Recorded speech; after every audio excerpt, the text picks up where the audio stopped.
बेरोजगारी का देश भारत। भारत को हिंदुस्तानी बाशिंदे सोने की चिड़िया कहते हैं।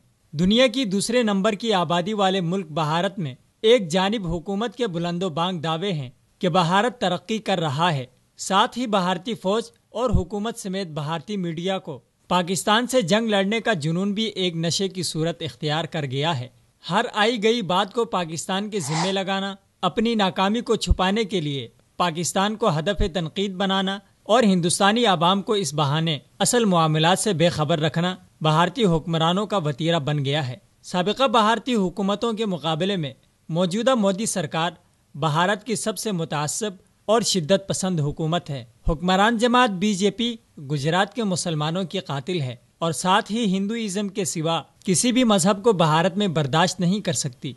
भारत ने एक तरह से अपने मुल्क की भागडोर एक शिद्दत पसंद तंजीम के हवाले कर दी है, जो अपने मुतशद्दिदाना रवैयों की वजह से अपने पड़ोसी ममालिक से अच्छे ताल्लुकात की बजाय मामलात उलझाने की शौकीन है। भारतीय वजीर आजम नरेंद्र मोदी और उनकी जमात के इसी रवैये की वजह से भारत अंदरूनी तौर पर निहायत खस्ता हाली का शिकार है। भारत में पढ़े लिखे लोग बेरोजगार हैं। गुर्बत के सताए करोड़ों लोग एक वक्त का खाना भी बमुश्किल खा पाते हैं।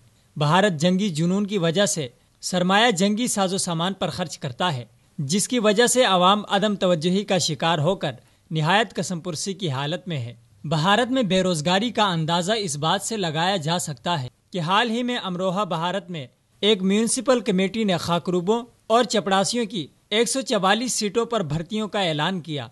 देखते ही देखते 19,000 ऐसे तालीम याफ्ता और डिग्री होल्डर्स अफराद जिनकी डिग्रियां BSc, मास्टर्स, MBA और टेक्नोलॉजी की थीं, इन तमाम पढ़े लिखे अफराद ने चपड़ासी की सीटों के लिए दरखास्तें जमा करवाईं। हालांकि इस सीट के लिए किसी भी किस्म की तालीम शर्त न थी। म्यूनिसिपल कमेटी के मुताबिक 19,000 दरखास्त दहंदगान में से बेहतरीन नंबर लेने वाले 5,000 अफराद की दरखास्तों को अलग किया गया है, जिनमें छानबीन के बाद 144 बेहतरीन तालीम याफ्ता अफराद का इंतखाब होगा। कामयाब उम्मीदवारान की जिम्मेदारी में झाड़ू लगाना, सड़कों की सफाई और म्यूनिसिपल की गटर लाइनों की सफाई के साथ साथ दस्ती मजदूरी भी शामिल है। जबकि एक रिपोर्ट के मुताबिक भारत में 40 मिलियन लोग बैतुल खला की सहूलत से महरूम हैं और अवामी मकामात को बतौर बैतुल खला इस्तेमाल किया जाता है। जबकि दूसरी जानिब भारतीय वजीर आजम ने मकबूजा कश्मीर में कर्फ्यू के जालिमाना 100 दिन मुकम्मल होने के मौके पर एक दफ़ा फिर पाकिस्तान पर इल्ज़ामात लगाते हुए जंगी बातें की, जिसका मकसद वाज़ेह है कि भारतीय हुकूमत अपनी आवाम पर तवज्जो देने और उनके मसाइल हल करने के बजाय बैरूनी मामलात में दखल अंदाजी और शोरिश फैलाने में दिलचस्पी ले रही है।